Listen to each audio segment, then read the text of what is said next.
to my YouTube channel. So thank you for joining me for another one of my videos. So I thought I would do a little story time video because yeah, the last few months of my life have been very entertaining to my friends and family, i.e. my dating life. And now I am in a situation where I literally probably wouldn't cry at the horrific events of the last year of dating. I thought that it was time to share with you the hilarity of my love life. So since becoming single like over a year ago, it obviously like took me quite a while to, you know, heal from that situation, move on from that situation, and probably meet someone who was actually suited to me rather than exes, because that was a thing. So once I had like fully moved on from the situation, closed the door, and felt like ready enough to actually put myself out into the world again, it was kind of like September time. So it was quite a few months afterwards, but I just was so focused on work and so focused on me and so focused on improving myself that I just didn't want to meet anybody. Like I wasn't fussed, sort of thing. So at the time my friend was like, let's get yourself on Tinder. Yeah, so I signed up to Tinder for all of a week. I think it was literally a week. And wow, that was an experience. That was an experience I wish I could never ever repeat.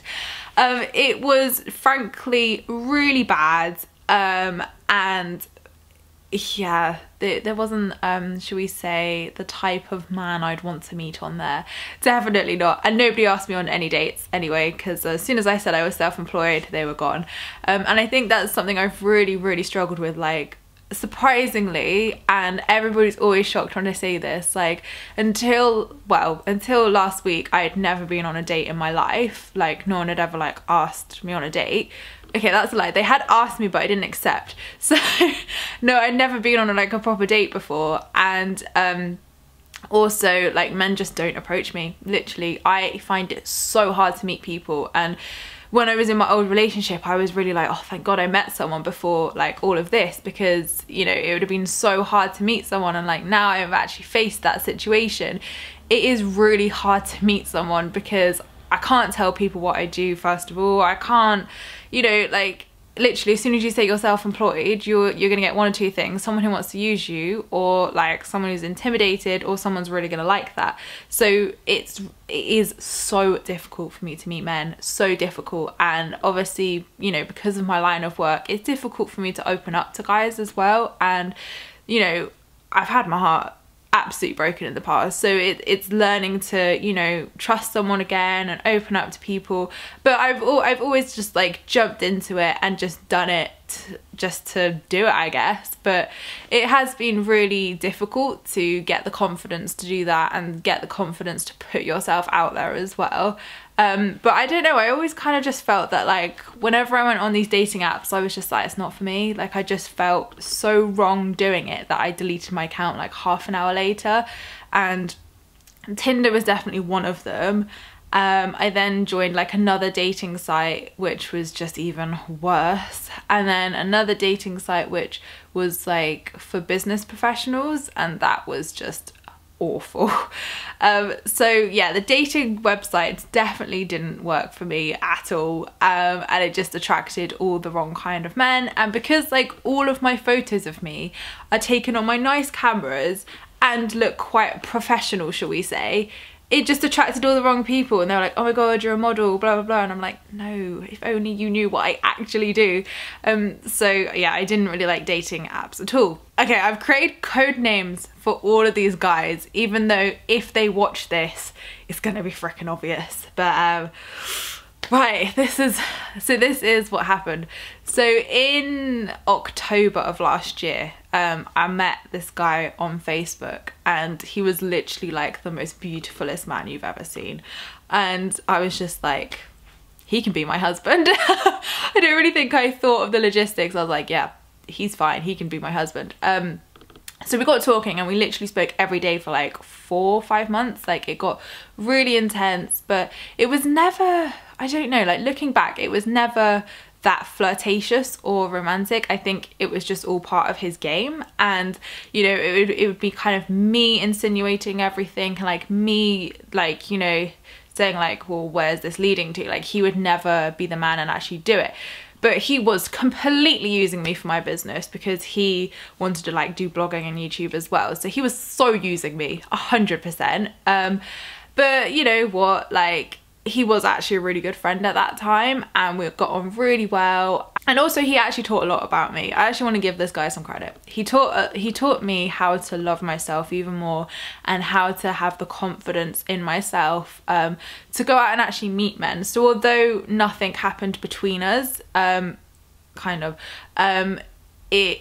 taught that experience taught me a lot. It taught me a lot of how to interact with an older guy, and you know, it kind of taught me what I did want in a guy and what I didn't want in a guy. So it was a really big learning curve. And yeah, we called this guy the vegan. And famously I went vegan for 2 weeks. That was fun. Okay, well, it wasn't that fun for me. But yeah, I wasn't being true to myself. I wasn't, you know, actually thinking, you know, I wasn't thinking law of attraction based. So literally this guy was like 70% my dream man list, literally only 70.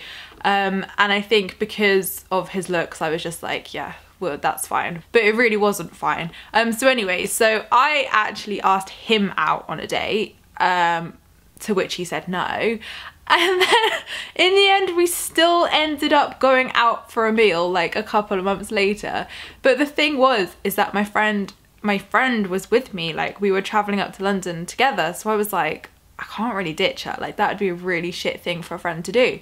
So I was like, I'm gonna have to bring her with me. So I literally took my friend out for this meal, and she said to me, is this a date? And I was like, I don't know. Literally, he said no before. So I don't know. I literally to this day still don't have a clue what the hell that meal was.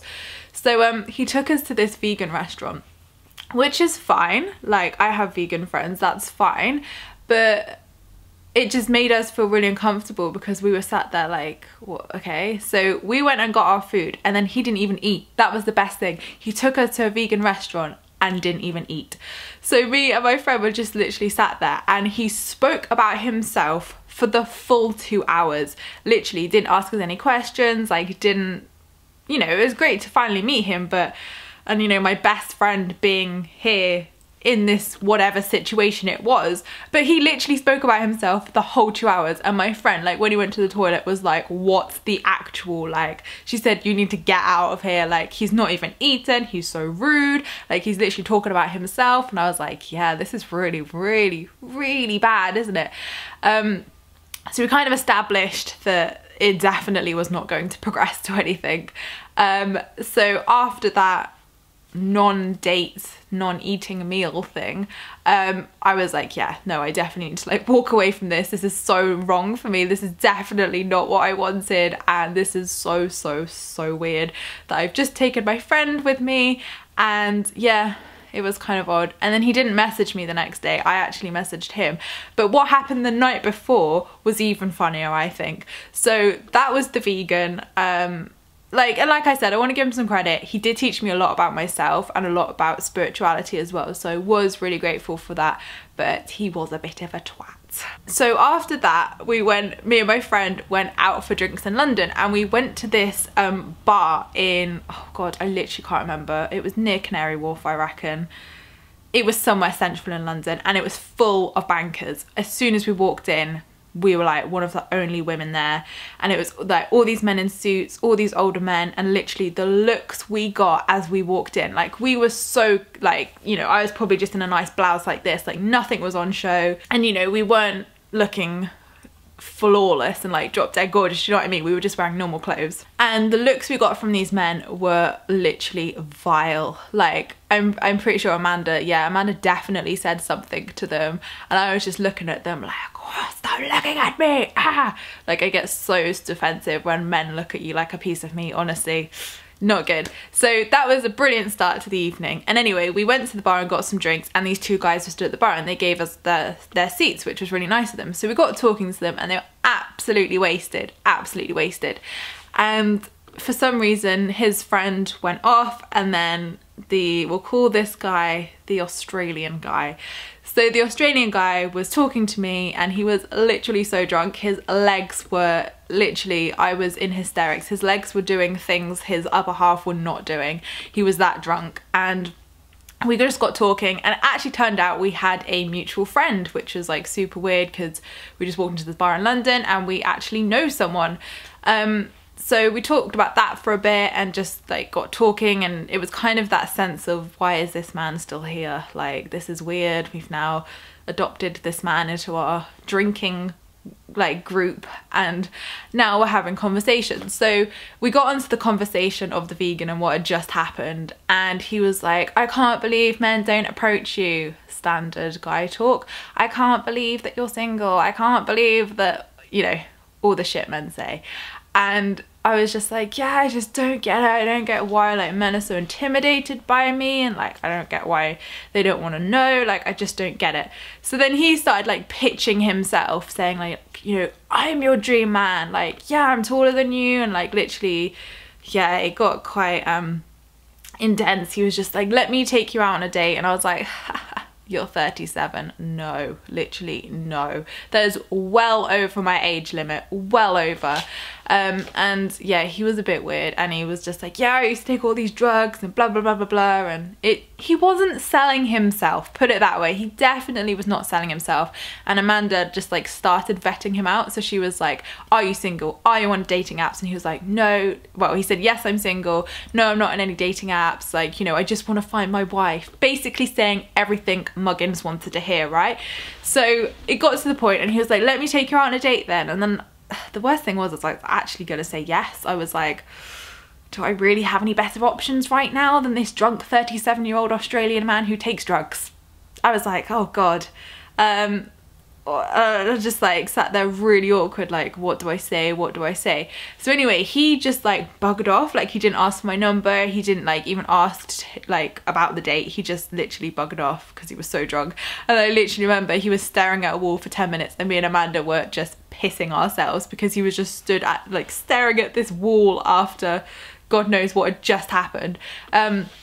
So anyway, the next day, so after the vegan and after this Australian guy, I messaged the mutual friend we had, and I said, you will never guess who I met in a bar last night. And he was like, oh my god, that's so weird. And I said, yeah, he asked me out on a date. And he was like, what? And he said, yeah, he asked me out on a date, and like that was the whole like funny bit of this story, and why is that weird? And he said, it's weird because I'm friends with him on Facebook, and he's engaged, and he's getting married next week. And I was like, oh, okay. Right, yeah, okay. So that made that conversation really awkward. And it's kind of like, what do you do with that information? Literally, what do you do with that information? Oh, and I've literally missed out the best bit of that story. So if the guy hadn't have just messed up all of his chances, we were guessing ages, and I said like, oh, guess how old I am. So he knew what I did as a job because of our mutual friend. And he said, oh, you must be 37. And I was like, do I look 37? And I said, what on earth makes you think I'm 37? And he said, well, because you run your own business, you're successful, and you're hanging out with her. And literally Amanda at this point was like, what? And I was like, what the hell? I'm 23, like what the hell? So that was why he walked off, because he blew that. So yeah, I got called 37, and the reason why I was 37 was because I was successful. Nice. Great catch there. So yeah, that was a not so great experience. So after those delightful encounters, all within 24 hours of each other, after like months of nothing, it went back to months of nothing, and it kind of got into a stage where I was just like, I'm really not bothered. Like, I don't care. Like literally, I really don't care. The right person will just find me. Like, this isn't going well, so I'm not gonna bother. So then that leads me on to the last month of my life. So Kate and I decided that every Friday we were going to go out and have a date night together, so we can get ourselves interacting with men and get some food, have a girly evening, and you know, actually make time in our lives to allow men into them, because we both agreed that like our lives are so busy, we both run businesses and Kate's always super busy. So we were like, we're not allowing actual time for men, so how can we expect men to walk into our lives? So that was our theory, and we had some actually great experiences, and it was always in the same bar as well. So the first time we went, literally like, it was bad. We were literally just looking around like, right, what men can we go and talk to? And then we bottled it, of course, because we just possibly couldn't go and talk to them. So we bottled it, and I managed to insult poor Kate as well. She basically liked this guy who was definitely more my age, and Kate's I'm gonna give her some credit, she's a few years older than me. And I was like, Kate, seriously, like that's cradle snatching, like he is definitely more my age, like you can't go for that, definitely not. And she still kills me to this day for saying that. So then the next week we actually went out on the Saturday, and like I wasn't even meant to be out, like I literally wasn't meant to be out, and I'm gonna come back to this afterwards. But yeah, I basically met someone, and if you don't already watch my social media, you will know that I may be seeing someone. Maybe. And that's all I'm saying, literally, that's all I'm saying. And so basically, yeah, we met this guy and his friend on this night, and we as a group of girls were on top form, like literally top form. So when they came over and spoke to us, we were just like pros, and it just didn't feel awkward, and it felt so good. So that turned out really positively. But I'm gonna come back to that bit because there's like a little bit more shit afterwards. So I've been like speaking to that guy for a couple of weeks, and basically we booked, Kate, Emma and Kirsten and I had booked speed dating tickets in Bournemouth. So I obviously told this guy that I was gonna go there, but I was like, yeah, I'm not really like looking to meet anybody. And we went there, and it was literally the most horrific thing ever. Like literally, I've lost 2.5 hours of my life I will never get back. So what my friends failed to tell me, that one, this night was for an evening of over 30s and the men were like over 35. So every single man that sat down at my table was old enough to be my dad. And we established this very early on, and some of them, bless them, did still try, and I was like, no, definitely not. And frankly, you know, I was kind of excited to go speed dating in a sense, because then it would just give me more confidence to speak to men and give me more confidence to actually interact with new people and actually take an interest in other people and, you know, be in those situations, shall we say, because obviously like I've never been in that situation. It was certainly an eye-opening experience, and for most of the time I spent actually life coaching these men, because most of them came and sat down and decided to tell me how they love their ex-wives, how they weren't over their exes, and I was really like, are you not surprised why you're single? And then literally the best question I got asked was, and this is the thing, literally none of the men asked us questions. We were always talking to them for the 4 minutes. So they were really failing on every level, and none of us actually met someone that night.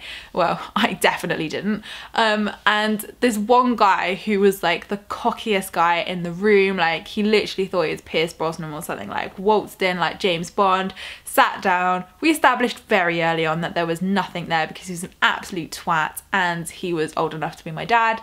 And he literally just said to me, so what's your guilty pleasure? And I was like, right, think about this logically. Do I freak them out with something spiritual, or do I just say something boring? So I was like, oh, probably chocolate. And then it was like, oh my god, this whole room's so boring, like everyone's just chocolate or trashy TV. So I was like, go on then, what's yours? And he was like, I like to ride cars too fast, I like to ride bikes too fast, and I like to smoke weed. And I was like, you're in your 50s, that's why you're single. I just couldn't believe the pure trash that was literally sitting in front of me. Like, some of the guys, I will give them credit, were really sweet and really, you know, they will make people happy, but just not us. And most of them were really weird, and one of them even offered to stick my label back on my chest for me, which definitely didn't go down well with me. And then one of them decided to tell me about all the 19-year-olds he'd had sex with and how he was trying to feel younger by shagging younger women. That was not delightful. So after that experience, if anything, it made me realise how lucky I was to have met someone before and how difficult it is to actually meet someone decent. Like, it is so difficult, and it was just such a weird experience for me to go on speed dating. And the organizer said to me, he was like, you know, you can come again for like your actual age group, like, you know, I'll give you your next ticket free. And I was like, no, this is not for me, this is not for me. But it was actually a really fun night, and me and the girls had such a laugh. And I had to be a wingman for Kirsten as well. I had to drag a very boring man away from her so she could speak to the organizer, who she actually fancied. But then she still didn't get his number. So really, we just drove to Bournemouth and awkwardly spoke to men for 4 minutes. Oh God.